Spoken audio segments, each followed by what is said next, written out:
The Baltimore Ravens preseason winning streak is now history after a 29-28 victory by the Washington Commanders in the preseason to go 2-0 this preseason. How it all went down on today's episode of Locked On Commanders. You are Locked On Commanders, your daily podcast on the Washington Commanders, part of the Locked On Podcast Network, your team every day.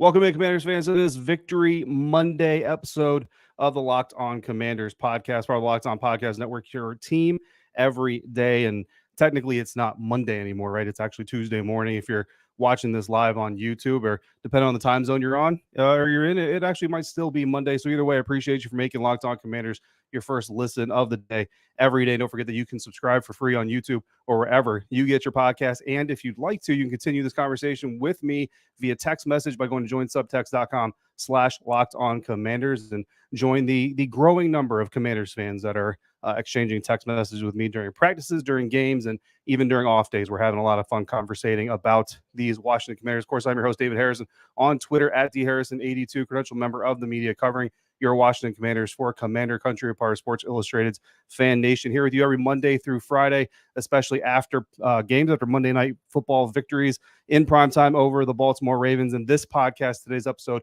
brought to you by BetterHelp. If you're thinking of starting therapy, give BetterHelp a try by going to betterhelp.com/lockedon, and you'll get 10% off your first month when you do that today. On today's episode of Locked On Commanders, we're going to share 3 takeaways from Monday night's game, zoom in on the offensive line and the secondary, including a bounce-back performance by Quan Martin, the rookie defensive back. Speaking of Quan, got some time to talk to him in the locker room after the game. I've got that recorded for you. I'm not going to drop that on this live episode simply because I hate the way that StreamYard airs videos in the server. So I like to take those posts and insert them for you. So tomorrow we're going to do our AAR episode like we did last week after the game, and I'll insert the Quan Martin interview there. So make sure you come back for that. But we're going to start today's episode with the most important position. And fortunately for Commanders fans watching in attendance, and of course for the team, Sam Howell balled out on Monday night. Wasn't perfect, but certainly did enough to help get the Washington Commanders the win. And of course, we are going to talk about him to start off the episode. In total, in an entire first half of action, played the first quarter, played the second quarter. Jacoby Brissett came in the third quarter, eventually replaced by Jake Fromm to come in and eventually lead the Commanders on a game-winning drive for a 49-yard game-winning field goal from Joey Slye. But Sam Howell, the starter, 19 for 25 in his action, 76% completion rate doing that, 188 yards passing, 2 touchdowns, no interceptions. And of course, all of it's important, but I think that might be the most important part of his stat line. Now, through 6 career games, now granted, most of them are preseason. All but one of them are preseason and 1 regular season game. Sam Howell's thrown 2 NFL interceptions.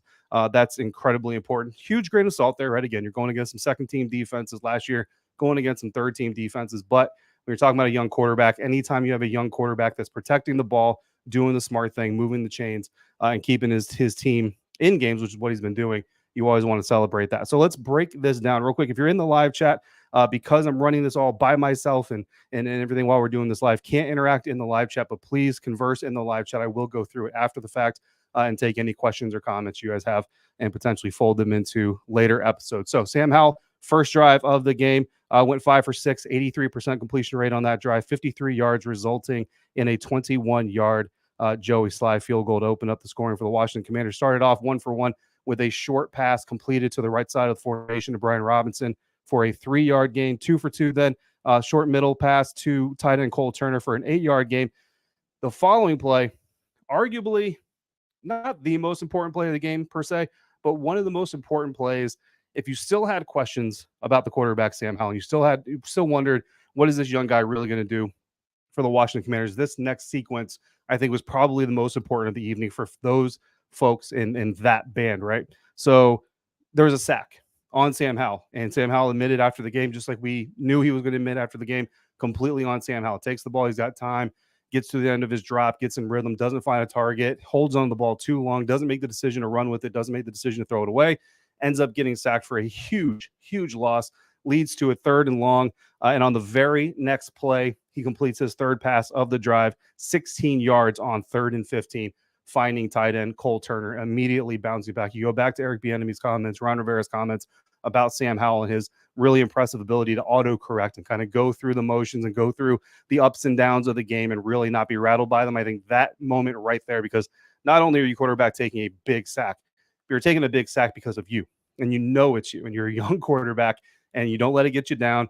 You want to come back, and you want to help your team, but you make a smart play, didn't force it into a dangerous situation, made a really good throw, and Cole Turner came down with a really good catch to get them a first down. He completes his next pass to Terry McLaurin over the middle for a 13-yard gain.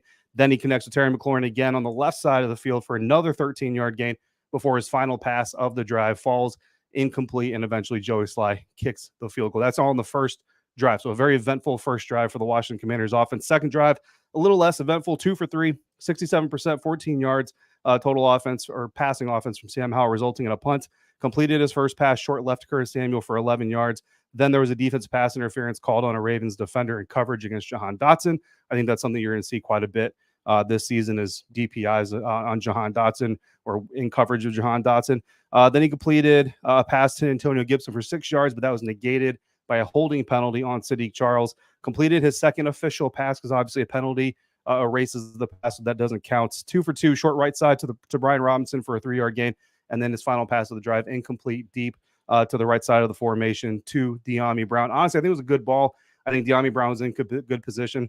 The Ravens defensive back just made a good play, and that's kind of the old cliche, right? The defense gets paid to play football as well, and that defender certainly earning his paycheck on that snap. So third drive, Sam Howell goes 7 for 8, and I think this is where you really saw the evening turnaround. I would say turnaround because it was already going fairly well from a number standpoint, but I think this is where you saw the evening take off for young Sam Howell. 7 for 8 on that drive, 88% completion percentage, 43 yards of total offense through the air, and a touchdown pass. Started off going 6 for 6. First pass short right side of the formation to Brian Robinson for 8 yards. Next pass, another short pass to Brian Robinson for 3 yards. And then he goes to Jahan Dotson for 6 yards, hits Antonio Gibson back-to-back plays. Only a net gain of 1 yard. One of them was a 2-yard loss, and then the next one a 3-yard gain. But then he goes back to the middle of the field for a 16-yard gain. His one incompletion targeted for De'Ami Brown, but then a short middle of the field pass to Antonio Gibson from 9 yards out for a touchdown play. And I think you have to shed some praise on the running back, Antonio Gibson, on that play. Stopped initially before he gets to the goal line, but that second effort gets him into the end zone. His teammates get in there to celebrate them. There's a little bit of a scuffle, a skirmish. Center Nick Gates is in the middle of it. You end up with offsetting penalties with Nick Gates getting a flag for the Commanders, and then a Ravens defender. I talked to Nick briefly in the locker room. I just walked up to him and said, Nick, man, how did I not know? How did I know that you were going to be in the middle of that scrum? And he kind of just laughed it off and said, hey, man, it is what it is. And I think that attitude, that fierceness on the field is what people are really going to like about your new center, Nick Gates. So that ends up in a touchdown, right? So the offsetting penalties are after the play, so the touchdown stands. Really no loss, no gain, because they're offsetting penalties. You get the extra point, and the Washington Commanders move on. Fourth drive of the game, Sam Howell comes back in. I thought after the third drive, maybe he doesn't come back in, but as soon as you see on the clock, there's a minute, I think there's a minute 30, something like that, left on the clock. Prime opportunity to run the 2-minute offense for Sam Howell. It's something they do a lot in practice. If you've been out to Ashburn to see a training camp practice, you've seen them work red zone 2-minute drills. They do it a lot. So the opportunity to do it against a live opponent, too valuable to pass up. Sam Howell goes 5 for 8.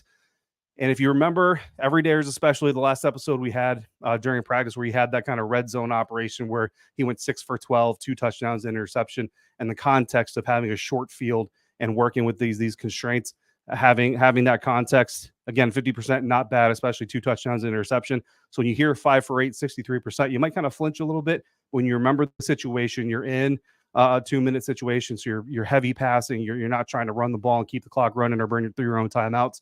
That gives the defense a little bit of an upper hand. 63%, a very good percent when you talk about that context. 78 yards total of offense through the air and a touchdown. Very first play of the drive was a sack, and Sam Howell after the game, he took blame for that sack. I'll have to go back and watch it, but just from watching the play in real time, in my memory, I think that sack was on Cornelius Lucas. You know what I mean? But Sam took credit for it. I'll take him for his word, but I'll go back and watch it as well. Next play, Sam Howell had a scramble, picked up 8 yards on the run, and then he completed his first 2 passes. The first one, a short middle pass to Terry McLaurin for 13 yards, followed by a deep middle ball to Jahan Dotson for 16 yards. Following that, kind of the next growth moment for Sam Howell. 2 incompletions in a row, both targeted for Jahan Dotson, both behind the receiver. And I kind of watched this and, this is an interesting moment because I want to see if Sam autocorrects like he's been praised for doing, or if this becomes a consistent problem on this drive and ends up killing this drive. And spoiler alert, it didn't kill the drive, right? Short middle pass to Jahan Dotson for 17 yards. Then he goes deep right to Jahan Dotson for 21 yards. There's the theme here with this drive. Then he went incomplete, short left, a left out route by De'Ami Brown. I say the defender held him up. I say it should have been DPI at worst or at best defensive holding for the Baltimore Ravens, but no flag. They go back to the line of scrimmage, run a similar route to the right side of the formation. This time, Sam and De'Ami connect in the end zone for a Commanders touchdown. So if you're Sam Howell, there's things to work on, certainly. If you're the offensive line, certainly things to work on, but you can't help but be happy coming away from this performance tonight. But what about those guys in front of them, that offensive line, and 2 specific defensive backs that I was watching tonight coming up next on today's episode of Locked On Commanders, part of Locked On Podcast Network, your team every day.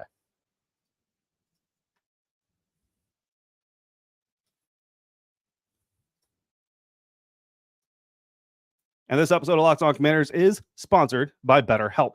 Sometimes in life, we're faced with tough choices and the path forward isn't always clear, whether you're dealing with decisions around career, relationships, or anything else. Therapy helps you stay connected to what you really want your life to navigate around so you can move forward with confidence and excitement. Trusting yourself to make decisions that align with your values is like anything. The more you practice it, the easier it gets. It's helpful for learning positive coping skills and how to set boundaries, and empowers you to be the best version of yourself. And it isn't just for those who have suffered through major traumas. Anybody that experiences stress, which is everybody, could potentially use therapy in their life. If you're thinking of starting therapy, give BetterHelp a try. It's entirely online, designed to be convenient, flexible, and suited to your schedule. Just fill out a brief questionnaire to get matched with a licensed therapist. And the best part is, one of the best parts is, you can switch therapists anytime. No questions asked. You don't have to justify it. Nobody's going to dive into it. If you want to switch therapists, you switch therapists because you want to and you control your therapy. Let therapy be your map with BetterHelp. Visit BetterHelp.com/lockedon today to get 10% off your first month. That's BetterHelp, HELP.com/lockedon.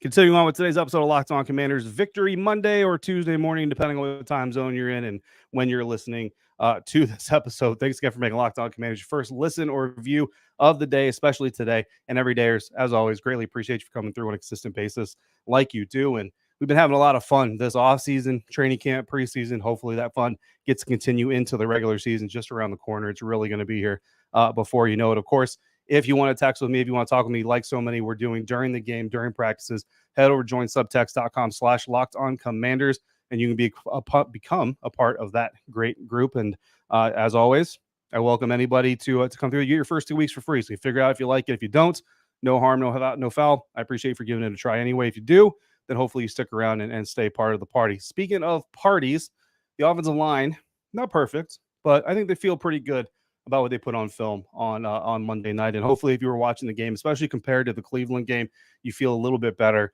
about what is happening, because the key there is this is a process, right? This is a building process for the offensive line. We've kind of talked about it before.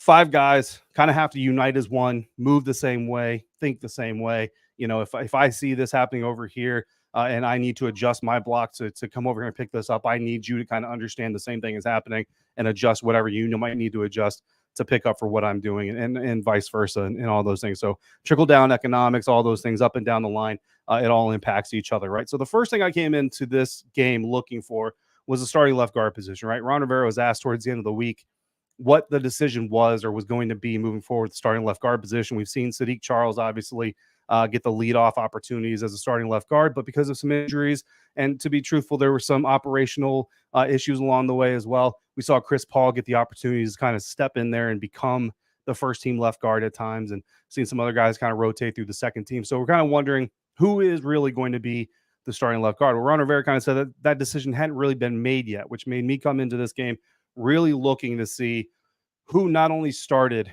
at left guard for the Commanders, but who got the most play, who got the most snaps, and who did all those things for the first team with Sam Howell on the field. Well, the answer to that is Sadiq Charles. It's Sadiq Charles started the game. Sadiq Charles got most of the snaps. Sadiq Charles got all the snaps at left guard when Sam Howell was in the game. So as far as I'm concerned, and take that with a grain of salt, I didn't watch every single left guard snap. So maybe Chris Paul got in there every once in a while. But every drive that started, every time the team came together, I looked down, it was Sadiq Charles in there. And so that tells me that Sadiq Charles is your starting left guard, unless he's injured, which he has been a little bit during training camp. But if he's healthy, which he was healthy enough to play Monday night, he is your number one left guard. That is not confirmed by the team. Ron Rivera has not said that, but just from what I'm seeing out here on the field, even on the practice field, when he comes back, he is your starting left guard. I feel pretty confident in that. Just like I feel confident that your starting right tackle is Andrew Wiley, starting left tackle is Charles Leno Jr., but both of those guys only played the first set with Sam Howell in the first team offense, replaced on the second drive of the game by Trent Scott and Cornelius Lucas. Those two guys, at times they look like second team tackles. At times they look pretty serviceable, to be quite honest with you. And I think the message across the board is that they all kind of looked progressive. They looked like they are better than they looked in Cleveland, and they looked better than they have in the beginning of practices and all these things. So it's a process. We're not done yet with it, obviously, and we'll see. We've got another game Saturday against Cincinnati Bengals. We'll see what happens in that game as well, if the starters even play. If not, then we've got 3 more practices, really 2 practices, 1 walkthrough on Friday. So we'll see if we can get anything from that. And then you got a couple of weeks, and it's time for Arizona, guys. It's right around the corner, like I said. So offensive line, not terrible, not amazing. Again, that sack on Sam Howell deep in their own end, he took credit for it. I put it on Cornelius Lucas. If you remember the sack that I'm talking about, if you want to give your opinion, by all means, let me know. But in the meantime, I'll be watching it for our Tuesday AAR episode, and I'll come back with you with a little bit more details on that play specifically. But I wasn't just looking for the offensive line. I was also looking at 2 defensive backs specifically. Unfortunately, while most of the first team defense sat on Monday night, Emmanuel Forbes did play. He was one of the guys I was looking for. Quan Martin was the other one. Starting with Emmanuel, we all know he had a little bit of a rough time in Baltimore. Not a terrible time, I wouldn't say. He looked like a rookie out there, but there were some times that some of these veteran receivers and some of these more talented receivers were giving him a little bit of work, and he struggled here and there during the practices. So looking forward to seeing him come back. And I got to say, he honestly did pretty well. I mean, he didn't get targeted a whole lot. The Baltimore Ravens offense actually really liked Rashad Wildgoose on Monday night, so they targeted him a whole bunch. The more they target him, the less they're targeting Emmanuel Forbes. But I was watching him rep to rep, watching him cover his guys, staying in phase, whether it was trail technique, whatever he was doing, playing over the top, playing zone, whatever he was doing, he looked comfortable out there, looked confident, just like he did once we got back from Owings Mills back into Ashburn. Virginia did give up a pass to completion to Zay Flowers for an 11-yard gain, but then on a 3rd and 1 play, the Baltimore Ravens tried to run to his side with running back Melvin Gordon, and Emmanuel Forbes diagnosed it, click, close, get in past the blocker, took Melvin Gordon down for no gain, forced a Baltimore Ravens punt. Very good play by Emmanuel Forbes there. Then we move on to Quan Martin. And Quan Martin is the guy I think most people, secondary-wise, were coming into this game to really look for. He didn't have the greatest outing against Cleveland Browns. Some fans let him hear about it. That's your prerogative on social media if you were a part of that. He kind of responded in kind, said, I'm going to take that as motivation.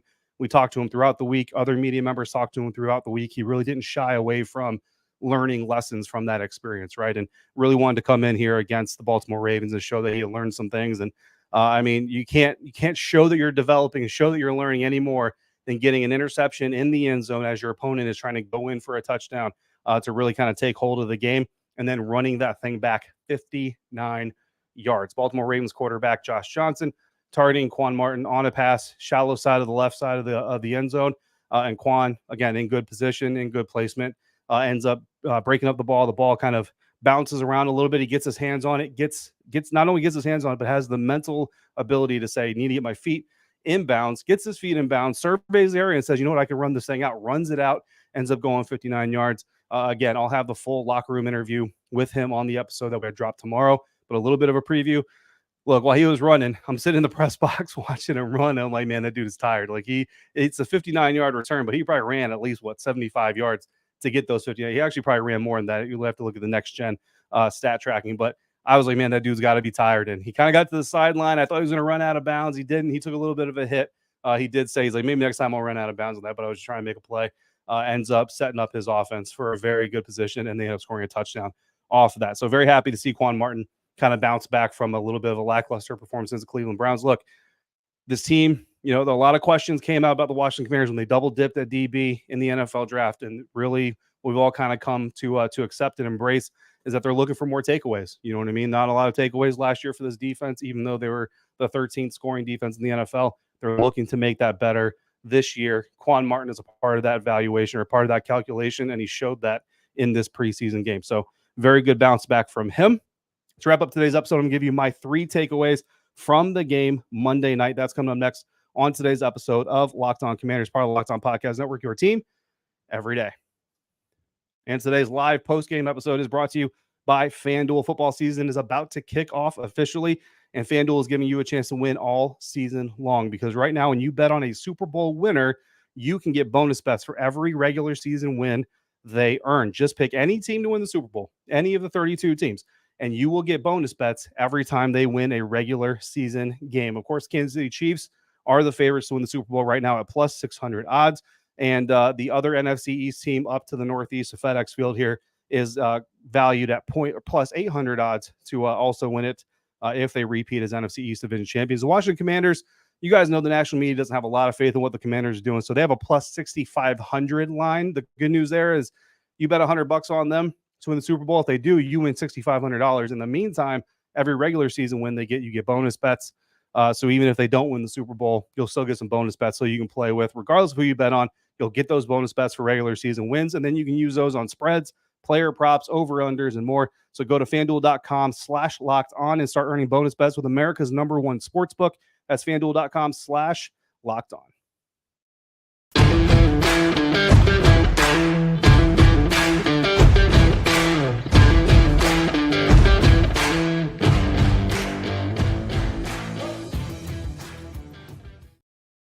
Final segment of Locked On Commanders here. Thank you for joining me again this post-game live out here from beautiful FedEx Field. It's humid out here, guys. It is muggy in this radio booth. I don't know if you can tell behind me, but there's no glass back here, so I'm sweating up a storm here. The players would have a lot of sympathy for me for how much I'm sweating, because no, they wouldn't. All right, three takeaways, immediate takeaways. I'm trying to come up with like a cool name for this segment. I thought about takeaway pizza, you know what I mean? But I don't know how many of you are Ed Sheeran fans. I'm an Ed Sheeran fan. He talks about takeaway pizza in some of his songs, which is, take out pizza. You go to Pizza Hut or wherever you go and you take pizza home. So I was like, we call it a 3-topping takeaway pizza. I don't know. I didn't know if it would hit, so I didn't go with it. Instead, I chose to take 30 seconds of your night and overly explain it for some reason. Sorry. 3 takeaways from the game today. My first takeaway, Sam Howell is for real, but don't crown him just yet, right? And this is something we talked to Sam Howell about in the post-game press conference, and something that Troy Aikman actually talked about. So shout out one of my subtexters. I don't have it pulled up right now, but one of my subtexters actually texts me during the game, because if you don't know, in the press box here, we don't get the game. We get the game feed, as in we can see the game feed, but we don't hear it. Like, I don't hear Troy Aikman talking when the game is going on, right? So one of my subtexters texted me and said, hey, Troy Aikman just kind of talked about an interesting thing about how when Troy was going through his first preseason, he was doing really well, just like Sam is. He kind of got to the point where he thought, man, this is really easy. And then he went 0-11 for his first 11 games as a starter. So he kind of hoped that Sam Howell didn't fall into the same trap. So I actually asked Sam about that during his post-game press conference. And Sam kind of just talked about saying, at the end of the day, we do some good things. We don't do some good things. We need to learn. But at the end of the day, none of this really counts, right? And I think the way he says, like, nothing really matters, right? So I'm paraphrasing here. These aren't direct quotes, but I think that's a really good, smart way for a young quarterback to come out of here and say, yeah, I'm doing some exciting things. Yeah, we're winning these games and we're producing points and all that stuff. But we all know in a week's time, Saturday night, right? As soon as the clock hits 0 Saturday night against Cincinnati Bengals, all those points, all those stats, they go away. The wins, they go away. 2-1, 3-0, doesn't matter. You start off the season 0-0, just like everybody else. I think it's a really good way for Sam to be looking at. So again, Sam Howell's for real. I think the intelligence is real. The decision-making is real. The arm, certainly live. You guys see it when you have the opportunity to, but let's not get too carried away and say, okay, this is the next great Washington quarterback and the next great quarterback in the National Football League. Still needs to prove it on the regular season field. The great thing about it is he knows that just as much as everybody else does. Number 2, offensive line is a work in progress, not a work in regress. And I think that's an important way to look at this. Offensive line is not perfect. Offensive line is going to have some issues. They're going to have some penalties, guys. There's going to be some blown blocks here and there, and they're going to be frustrating, right? Especially if they come 2nd and 2, and now you're looking at 3rd and 12 because of a blown block or something. Those are going to be really frustrating, right? And it's going to be hard to kind of get out of that mindset and say, okay, this offensive line is not going to work. But if you look at today, again, the Baltimore Ravens, even though you're talking about second-team defense, third-team defense from time to time, they do have some solid pass rush talent. The NFL is chock full of pass rushing talent, and the offensive line quality of depth, I think, across the league really doesn't measure up with the pass rusher quality of depth. I think I would be venture to say. So you see the improvement from Cleveland to Baltimore. And then again, they've still got more time to work. And then during the season, the big thing is staying healthy. And coming out of this game, everybody looks healthy. Everybody appears to be healthy. So I think the important thing to remember with the O-line, work in progress, not work in regress. If they were worse today against Cleveland, that would be having a much different conversation, right? Third takeaway, we're going all offense today. Weapons, and weapons. Listen, in his first series, Sam Howell connected with Brian Robinson Jr., Cole Turner, and Terry McLaurin. In his second, Curtis Samuel, Robinson, and De'Ami Brown. Third, Robinson, Jahan Dotson, Antonio Gibson, and Brown. And then finally, McLaurin, Dotson, and Brown on the next one. Like, it's a roulette, not roulette wheel. It's a what the Vegas machines that you pull the arm on. I can't think of what it's called. It's a slot, right? It's a slot machine. Pull the arm and see what weapons pop up, and then go use those weapons. I mean, the amount of weapons that this quarterback has to use is absolutely ridiculous. And Sam Howell said during his post-game press conference, they have even more than he used. I think he connected with 7 different receivers. And he said, we have even more that I didn't even get to use. I mean, they're going to have some tough decisions on who they keep and who they don't keep. But I think that as long as you have some of those weapons on the field, then this quarterback, this offense is going to have a chance to make some good things happen. Quick note on Terry McLaurin did leave the game towards the end of the first half with a toe injury. Ron Rivera confirmed after the game that his x-ray came back negative, so no break and all that stuff. So just a matter of just getting him some rest. I don't expect him to practice probably Wednesday or Thursday. Walkthroughs. We can probably do a walkthrough. I would not expect Terry McLaurin. I wouldn't expect really any starters, honestly, to play on Saturday. In fact, I think Jacoby Brissett might get 2 or 3 reps or 2 or 3 series, and then Jake Fromm will take it the rest of the way. So don't expect to see him playing before we get to Arizona. But x-ray is negative, so hopefully everything is okay, and we'll see Terry week 1 against the Arizona Cardinals. All offense, but I think that's to be expected a little bit because the first-team defense didn't play outside the linebackers and the cornerback. We can talk about that a little bit more tomorrow. On tomorrow's episode, we're dropping our next AAR episode, what we want to keep going forward, what we want to change going forward. I'll play that Quan Martin interview, and we'll talk about some other stuff, get into some numbers and some data after I can get home, get some sleep, like hopefully you're all going to do here fairly soon. If you have any questions or comments, just throw them again in the live chat or in the comments on YouTube. Email me at lockedoncommanders@gmail.com. Hit me up on Twitter or text me anytime by going to joinsubtext.com/lockedoncommanders. As always, thank you for making Locked On Commanders first listen or review today and every day. And thank you for making me a part of your routine, part of your football routine specifically. Until we speak again, please be safe, be kind, and I'll see you next time for another episode of Locked On Commanders, part of Locked On Podcast Network, your team every day.